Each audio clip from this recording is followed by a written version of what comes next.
Kate Kelley is our speaker for today, and her Photo Angel project began with a pile of labeled photos of non-relatives that were mixed in with her grandparents' old family photos. And she wondered who they were, and she was determined to find out. So Kate's project documents success stories and inspires others to search their dusty attic boxes for photos with identifiable information. And today she'll discuss the Photo Angel project, how you can join in, and how you can identify old photos too. So I'm going to hand it over to her. Hello, everybody. Thank you so much for coming. I have a Google slide presentation for you, so I'm just going to share my screen. So what is the Photo Angel project? So a couple of years ago, my mom and I were going through some old family photos that belonged to my grandparents. Pictures of relatives that we knew and other pictures of neighbors, war buddies, friends of the families, people who meant something to my grandparents. But now we were a couple of generations removed and my grandparents are no longer with us. So we thought, wouldn't it be awesome to see if we could track down the relatives of the people in these photos? So I've been into genealogy for a long time, and I'll talk about that during the presentation. So I was familiar with the research procedures, and I was a member and still am a member of Ancestry. So I jumped on Ancestry and I started typing in names that were on the back of the photos and messaging everybody who had uploaded a tree on the person that I was trying to research. And I connected with a gentleman from Tennessee who was so excited by the message. He said, "Oh my goodness, I can't believe you have these photos of my family members. Some of the names that you mentioned are of family members, ancestors of mine that I haven't even seen before. So I would be thrilled to get these photos." So that felt really, really good. And he was so sweet. He said, "My cousin in California is also really interested in genealogy. So can you give me half and send her the other half?" I said, "Absolutely." So that's kind of how the project got started. And before I get to this piece, I have to tell you that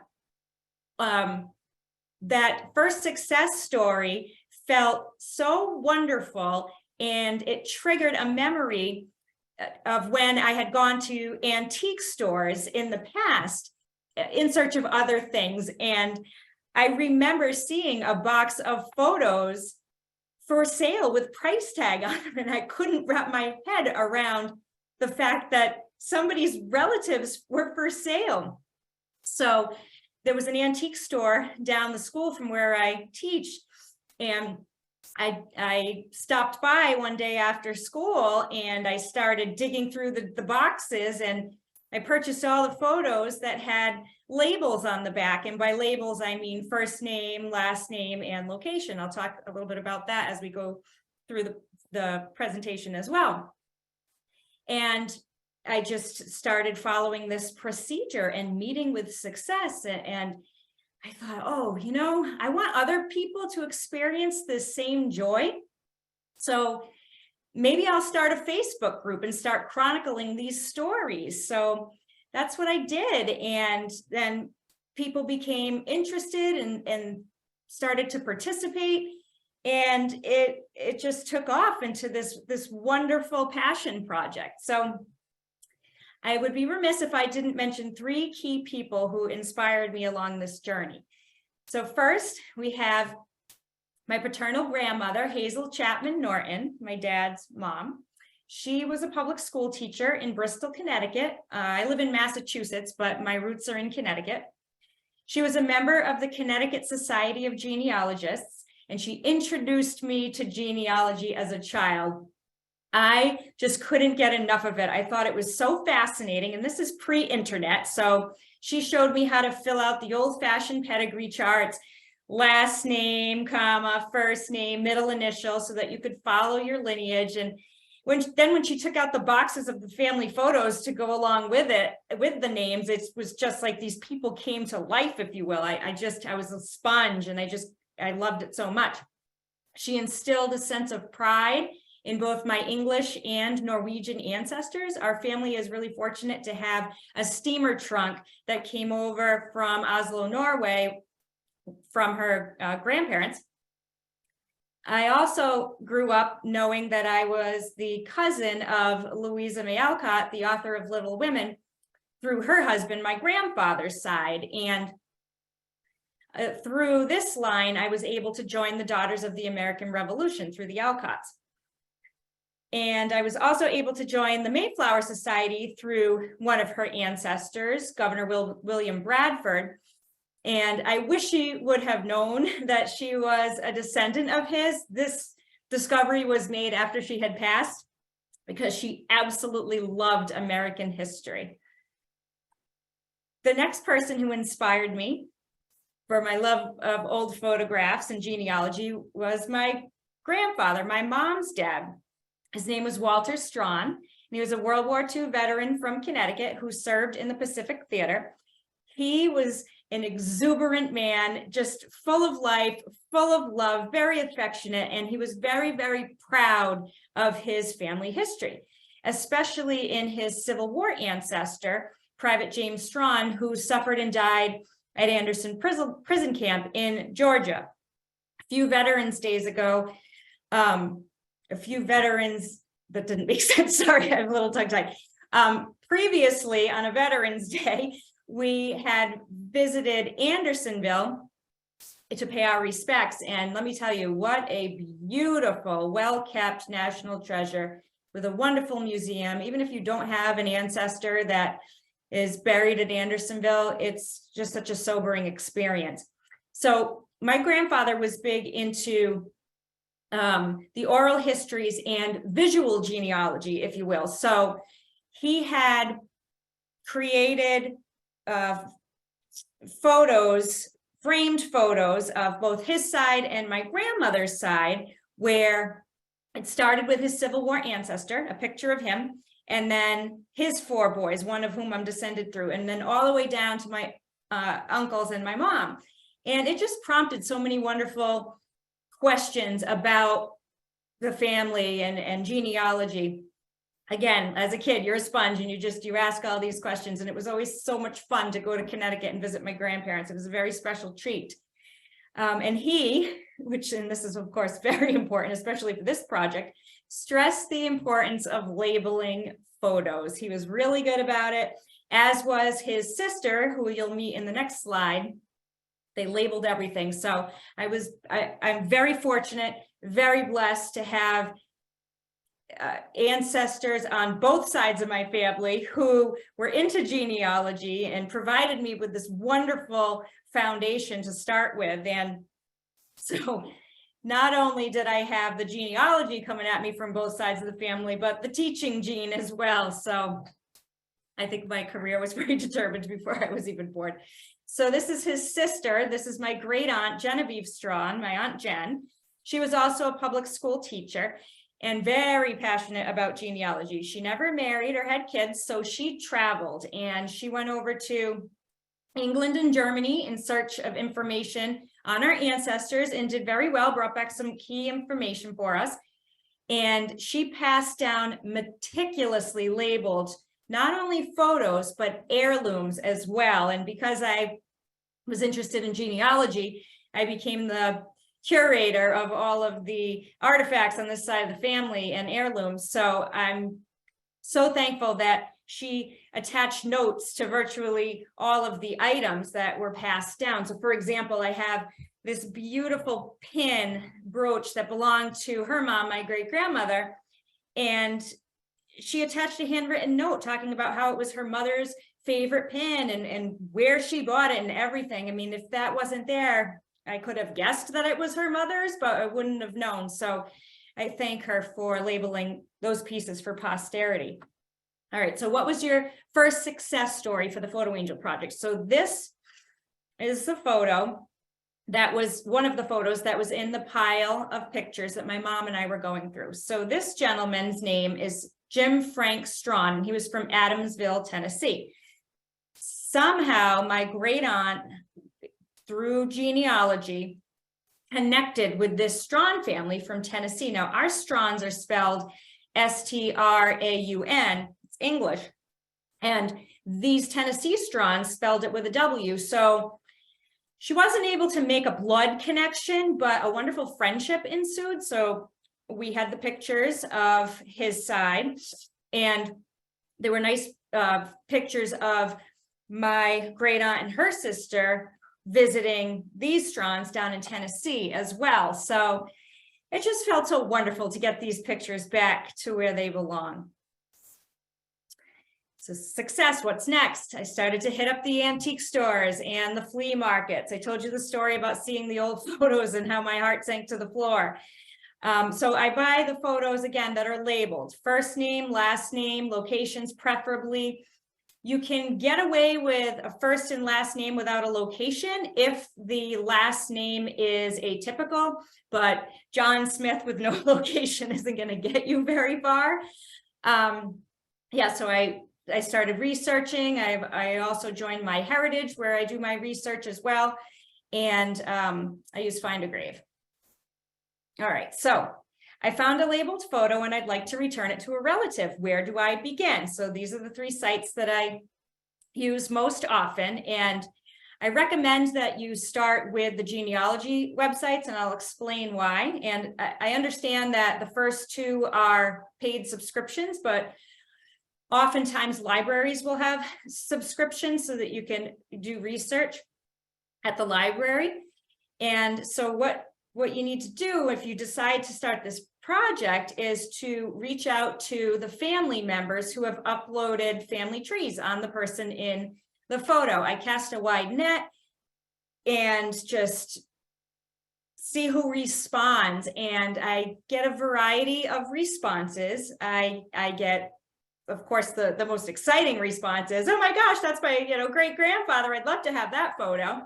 Or I get the response, oh, I wish I was more closely related, but I'm too distantly related. I'd love for you to see if you could get the photo back to a closer relative.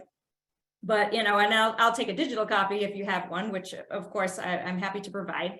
And then sometimes I don't hear back at all, or I hear back months or even years later because people haven't checked their account or for whatever reason. And actually that happened just this week. Somebody reached out to me and I had sent the message in November of 2021, and they're like, do you by any chance still have that photo? And fortunately I still had it in my challenges file, which I'll talk about. Sometimes I do, sometimes I don't, but again, I will provide the digital photo. I would shy away from general search engines because some people aren't interested in receiving photos from their family for various reasons. And so when you go through the genealogy websites, you have a target audience. You're researching with people who have a vested interest in their family history. And if you still don't have any luck, you could donate the photo to a historical society or a museum. So historical societies, in my experience, have been hit or miss. Some historical societies welcome the photos and are really excited about the photos, but some can only manage so much inventory. So I've had photos sent back to me as well. But it's an option, and I would definitely suggest that. Or a museum. So I like to tell this story. So this album that I'm holding right here, I purchased at an antique store in Lakeville, Massachusetts. I had gone in and I was shopping around for labeled photos, and there really wasn't much. Antique stores are hit or miss as well. And so as I was leaving, I was explaining to the woman behind the counter my project, and she said, I think we have something in the back that might interest you. Hold on a minute. I said, okay. So she comes back with this beautiful antique heavy album. And I thought, okay, let's see what this is all about. So I opened up to the first page, which is displayed here in this picture. And I thought, okay, this has potential. We have these 2 photos, original photos that were pasted into this album with the gentlemen's names. And these gentlemen were owners of a company that was hired to retrieve a lightship that was stranded on the Columbia River out in the Western United States. I thought, oh, wow, this is cool. So I started flipping through the album, and there were these multiple pages of 5x7 black and white photos of the entire ship retrieval process, like using horses and wagons and pulleys to move this ship onto land. And I thought, oh my gosh, I'm not leaving this antique store without this wonderful piece of history. So I brought it home and I started my research. I thought, okay, well, maybe a descendant or a relative of one of these two gentlemen would be interested. The responses that I got back were, oh, I wish I was, but I'm too distantly related. So, okay, I understand. So I thought, all right, well, maybe I'll reach out to a maritime museum. So that's what I did. And this woman responded to me and she said, you have what? I can't believe it was in a closet in an antique store in Massachusetts. This is a wonderful piece of history. And I said, oh, good. So you'd be excited to receive it? And they said, absolutely. They said, we have an exhibit of shipwrecks on the Columbia River. So it couldn't have worked out more perfectly. And the local newspaper did a story on it. It was really fun. Okay, can you show us an example of a labeled photo? So again, I talk a lot about the labeled photos because oftentimes people will ask me, well, what can I do if there's nothing on the photo, just the picture and no name, no date? And unfortunately, there's not much you can do at this point in time. I don't use facial recognition technology, so I rely on the names and the locations for this project. I mean, you could ask your closest relatives, perhaps they know your older relatives, but unfortunately, it's really challenging when there's nothing, no identifying information on the photo. So this is the other extreme. This is the cream of the crop. This is what you want to find when you go to an antique store. And if you decide to try researching photos, please don't get discouraged, because you will spend time flipping through lots of unlabeled photos or photos that say Aunt Martha at the antique stores, but the labeled ones are out there. It just takes a little perseverance and persistence. So this is an example of a cabinet card. Cabinet cards are wonderful because they have the portrait studio right here, and then they also have the location of the portrait studio. So right off the bat, you know where the picture was taken. And then on the reverse of this cabinet card, we have the child's name, and it's typed out, which is highly unusual. Typically, you find the old cursive, which can be difficult at times because it can be illegible. But this one was unique in that it was all typed out with the child's age. Like it was just a slam dunk. So I was able to return it to his granddaughter in Washington State. I purchased this photo at an antique store on the east side of Providence, not too far from where I live. Another question I get is, do you reunite other pieces of ephemera with relatives? And I primarily focus on the photos for the Photo Angel project, but there are certain items in these antique stores that call to my heart, and I have a really hard time leaving the store without them. So I've also returned baptism certificates, yearbooks, funeral memorial cards like this one. They were so gorgeous back in the day. High school diplomas, letters, postcards, historical albums like the one I showed you in the previous slide, Christmas cards. There are so many Christmas cards in antique stores, and passports. I've had a few passport returns, and passports are wonderful, especially the older passports, because they have all sorts of cool information and the photos are really neat. How do you organize your photos? So I have 4 main categories. I have my new photos, the photos that I'm working on. I have my pending photos. So those are the photos where I've reached out to potential relatives, but I'm still waiting to hear back. They're the photos that are in limbo. I have my challenges file. So once a period of time has passed, usually a couple of weeks, if I haven't heard back from anybody or they're too distantly related, I will file them in my challenges bin. And I'm so reluctant to do anything with those because like I said, people will reach out after a long period of time and, ask for these photos. And then of course I have my favorite category, the to be mailed category.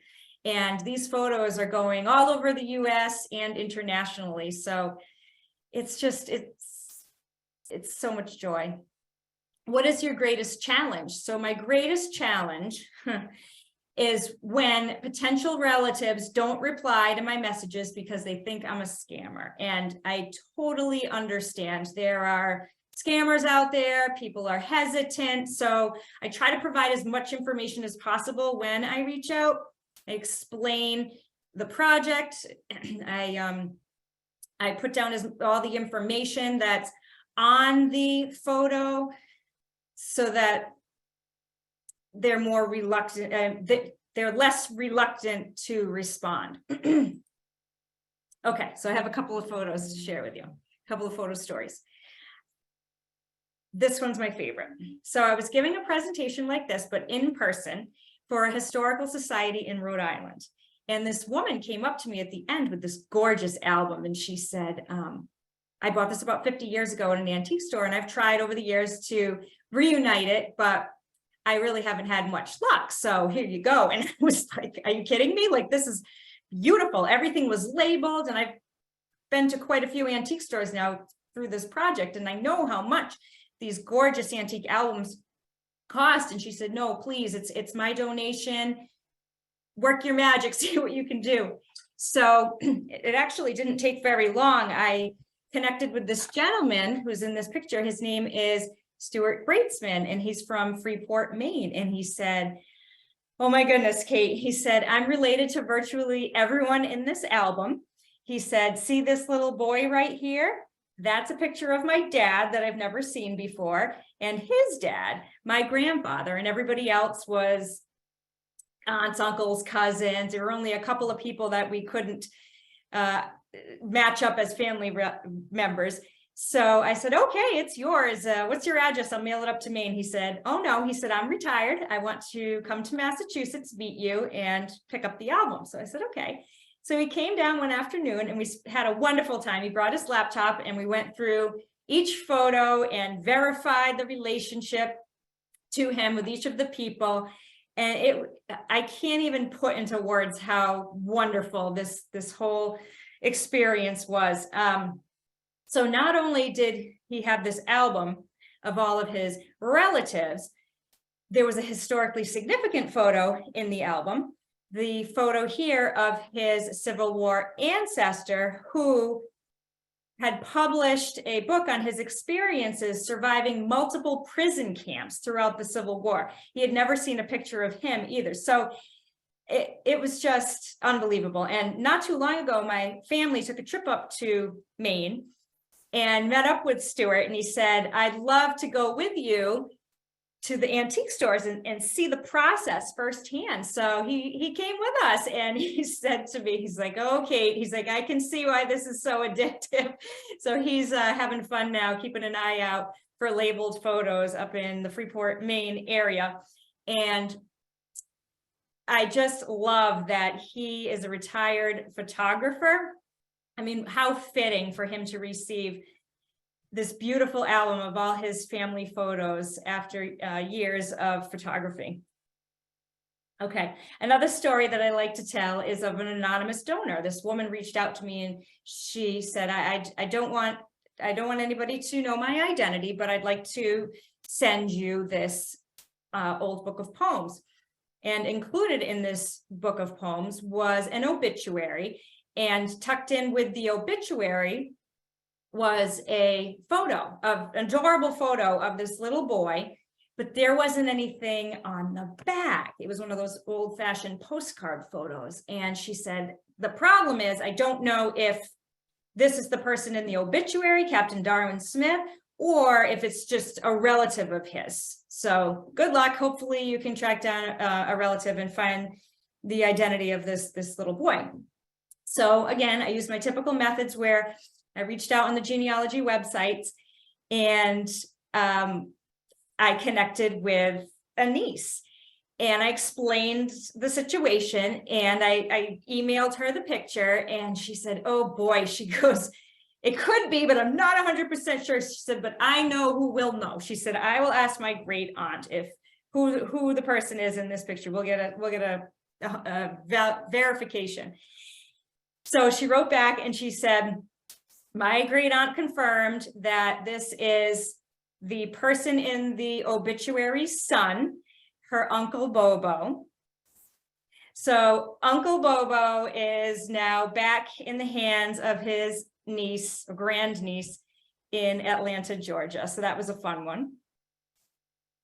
And then we also have this story, and this is another avenue that you can use to see if you can track down family members. So this photo came to me through a family friend whose pastor found it when he was cleaning out the church basement.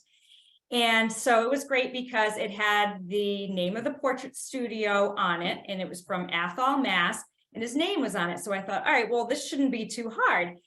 And so I used all those research methods, and the people who responded said, we're a little distant. We'll take the digital image, but see if we can get it back to a closer relative. Okay, so time passed and he ended up in my challenges file.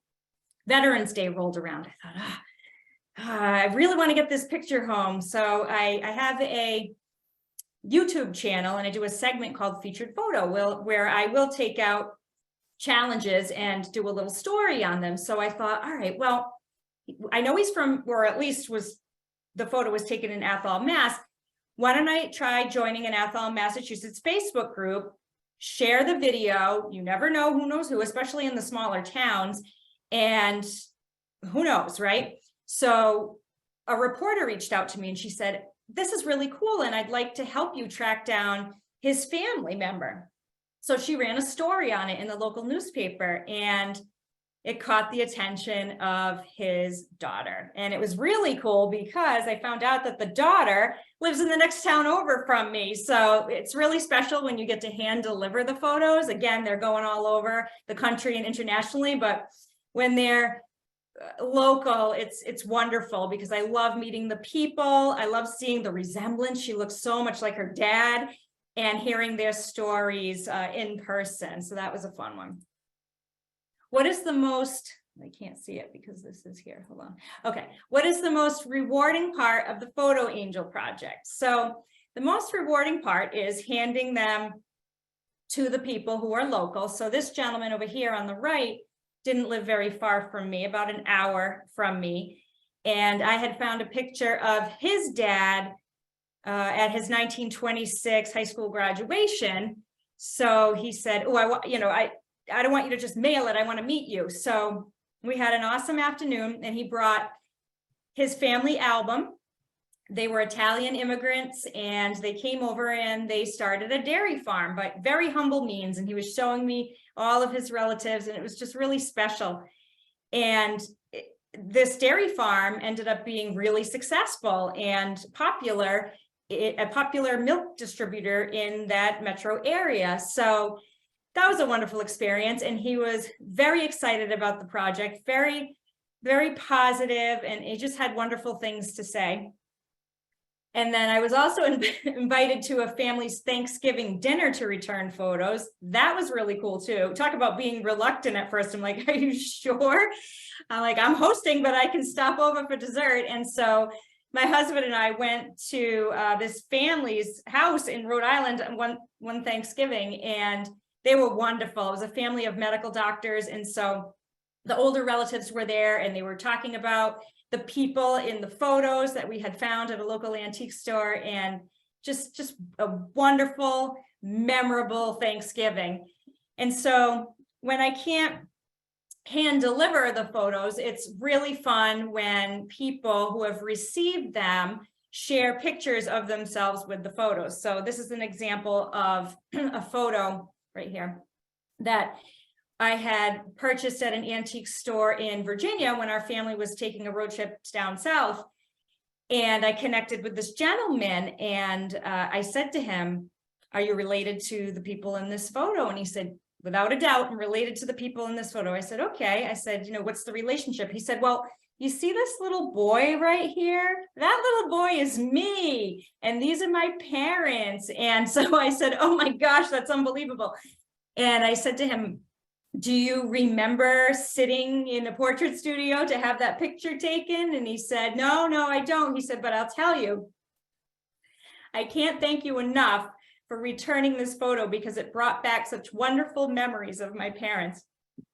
That one chokes me up every time, and it's the essence of the Photo Angel project.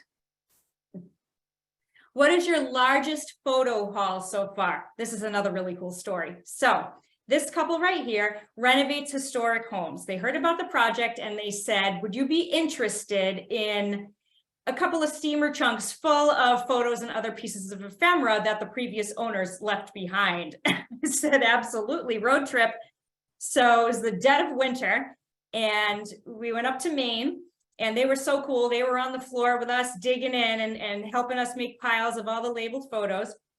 And so most of the photos ended up going to a very appreciative relative in Missouri, who then scanned all the photos and distributed them to her relatives. So it's just an example of how kindness begets kindness. And this story also made the local newspaper. What is the Photo Angel Wings program? So if you're on Facebook and you're in the Photo Angel Facebook group, as an incentive to encourage people to return photos to family members, I started a program called the Wings program, where if you return a photo to someone you're not related to, then I'll send you a pair of white wings. And if you do the same for 5, but for different people, you'll earn your silver and then 10 or more gold. And it took a while for me to send out my first pair of gold wings, but people have been earning them. So I think there's been 3 sets of gold so far. So it's fun. Do you return photos to families free of charge? I do. This is my passion project. It's my calling. It brings me so much joy. But I have to tell you, people have been extremely generous. They've sent me stamps to help with the mailing. They've sent me envelopes. They send me actual photos, either that they've had in their own personal collections or photos that they've purchased at antique stores and have sent to me. They've sent monetary donations and just all kinds of things, really. I've had mortgage transfer papers, military satchels, it's fun coming home from school and seeing what's in the mailbox with the Photo Angel mail is always fun. Where have you sent photos? So to date, I've sent photos to 48 US states. The 2 that I have yet to send photos to are South Dakota and New Mexico. And I've also sent photos to the United Kingdom, Canada, Germany, Australia, and New Zealand. So this is my pin map, and because I'm a teacher, I have it in my home, and every time I return a photo, I put a pin in it. I love it. Where can I find more information on the Photo Angel project? So there's a website that you can check out, thephotoangel.net. There's the Photo Angel Facebook group. That's the most active group, and that's fun because you'll see not only the success stories from me, but the success stories of other people.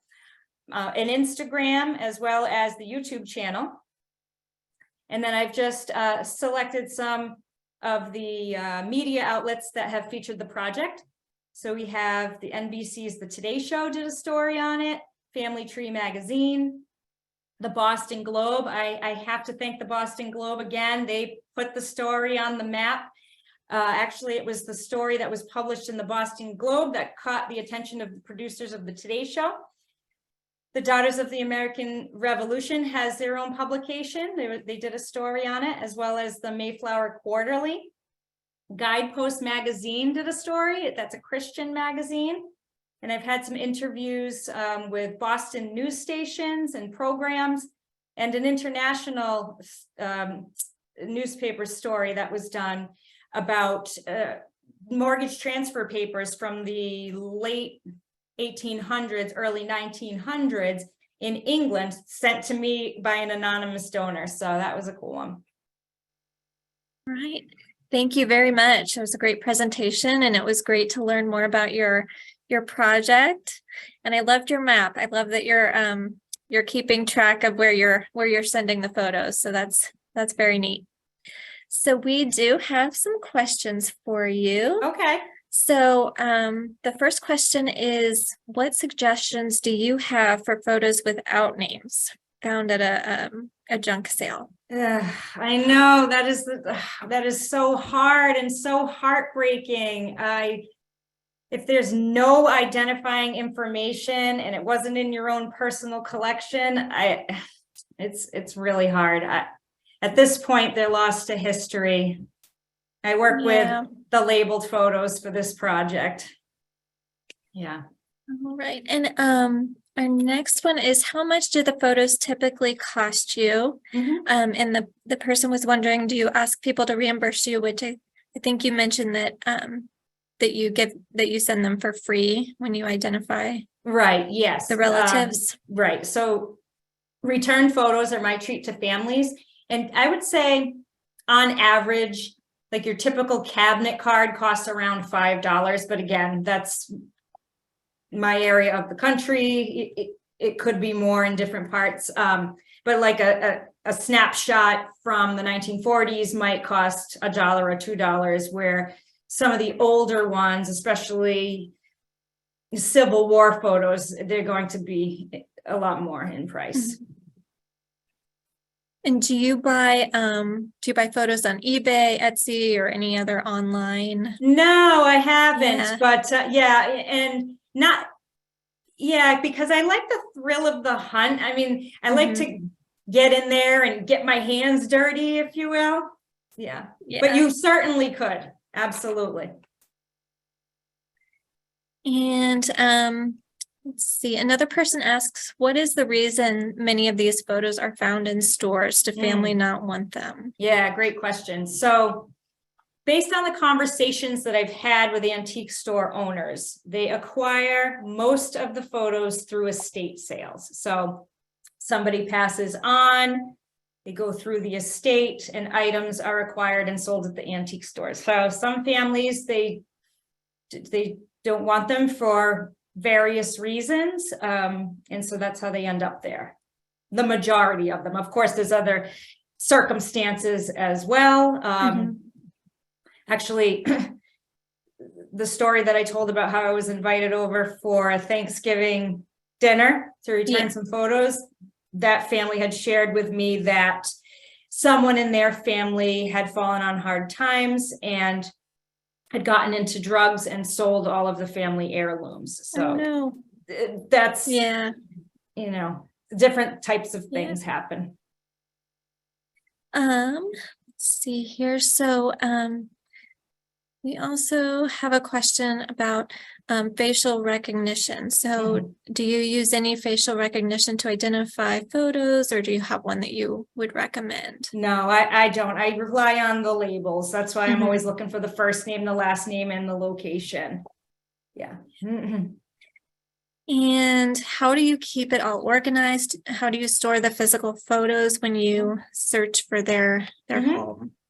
Yeah, so I just have them in file boxes. I have my by alphabetical order. Yeah. Do you digitize each photo that you work on, or? So when I reunite a photo, I do a success story in the Photo Angel Facebook group and on Instagram. And so I share the digital version along with a biography that I do on the person. And so I always have them saved. And so if anybody ever needs a digital copy, I have access to it. And is there a way that you analyze the style of clothing in a photo to date it, or sometimes I use for that? Sometimes I use clues because I'm becoming so familiar with the time periods. There are certain things that will tell what time period the photo is from. So for example, like the really puffy sleeves, or like the 1890s and things of that nature. see. And do you have any tips for identifying the type of photography that was used to try to date the image? Ooh, no, but I would love to learn about that. I should ask my photographer friend. I bet he knows. Someone else asks, are you familiar with deadfred.com, or have you used that tool? I'm familiar with it, and my goal for this summer is to be more active with it. Okay. And have you incorporated the project in the classroom with your students? Oh, that's a great question. And not yet, but certainly when the opportunity presents itself, I will. Sounds good. All right, so I think that'll do it for us tonight for the Q&A portion. So thank you again so much for presenting. We really appreciate it. And I wanted to mention if anyone would like a copy of the chat for tonight's program, you can send us an email at genealogy@acpl.info, and I will stick that in the chat. So thank you again, everyone, and have a good evening. Thank you. Those were great questions. Thanks. Bye-bye. Bye.